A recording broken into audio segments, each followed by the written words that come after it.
देखो, आप खुशी किसको समझते हैं? रुपए को, भोगों को, कि जो मैं चाहूं वो होता चला जाए, उसे खुशी मानते हैं क्या? ऐसा ही कुछ है।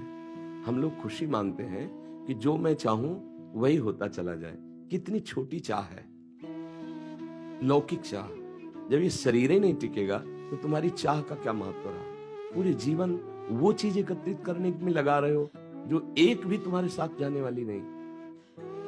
आप राधा नाम जब कर चाहते हो मकान बढ़िया हो जाए, या ऐसा पैसा मिल जाए, या जो मैं चाहूं हो जाए, तो मरना तो है ना। फिर ये सब किस काम में आएगा? अच्छा, जीने के लिए प्रारब्ध पहले से निश्चित हो चुका है। जैसे कोई नहीं चाहता कि मुझे दुख मिले, कोई नहीं चाहता, और जबरदस्ती दुख भोगना पड़ता है। ऐसे ना चाहोगे तो भी सुख भोगना पड़ेगा। जो तुम्हारे प्रारब्ध शरीर में सुख है, जबरदस्ती भोगना पड़ेगा। जैसे दुख कोई नहीं चाहता, जबरदस्ती भोगना पड़ता है ना, ऐसे सुख भी भोगना पड़ेगा। इन दो के लिए तो प्रयास ही नहीं करना, सुख दुख के लिए। तो अब अगला बचा कौन? प्रभु।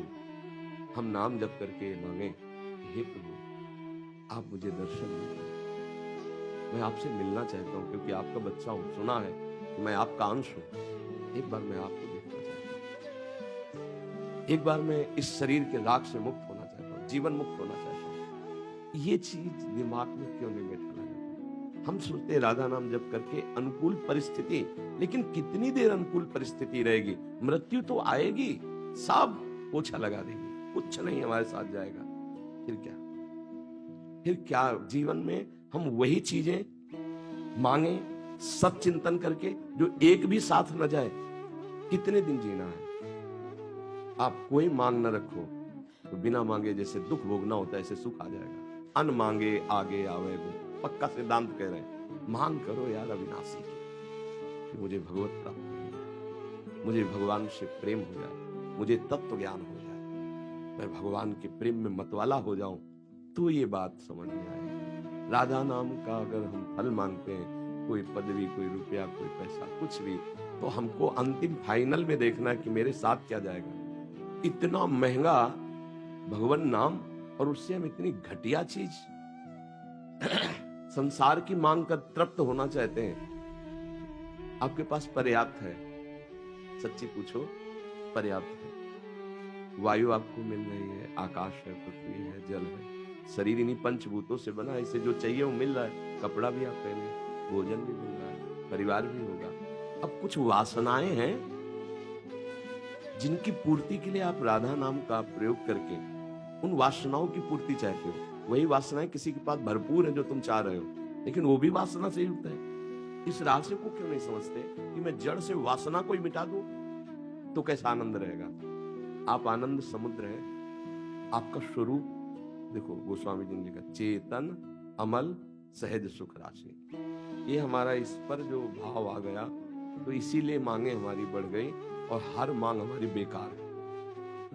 सब ये सोच रहे कि इतना कमा लो कि 7 पीढ़ी हमारी उसको भोगे, और उसी का लड़का उसको थप्पड़ मार के घर के बाहर निकाल देता है, फिर उसी के लिए वो रो रहा है। जरा समझो माया की चाल को, तो समझो। तो नाम जप करके हम ज्ञान क्यों ना मांगे, भक्ति क्यों ना मांगे, प्रेम क्यों ना मांगे, और जिसने इस संसार को बनाया उसी को क्यों ना मांग ले कि आप मिल जाओ। छोटी छोटी वस्तुएं मांगने से क्या? मैं आपको चाहता हूँ, आपसे प्यार करना चाहता हूँ, आप मेरे हो गए तो पूरा विश्व मेरा हो गया। मुझे लगता है हम थोड़ा मांगने में बहुत कमजोर हो गए। जैसे एक चक्रवर्ती सम्राट के पास जाए कोई गरीब आदमी और बोले आज मैं बहुत प्रसन्न हूं, मांगो, तो विचार करेगा कि 1 साल का भैंस का चारा दे देगा और 1 साल का भोजन दे दे तो बहुत अच्छा। तो मालिक दे दो इतना, बहुत घाटा हो गया ना। अगर वो उसके ऊपर छोड़ देता तो मुझे मांगना नहीं आता, आप ही बताओ आप जो देना चाहो, वो अपने हिसाब से देता, तो हम निहाल हो जाते हैं।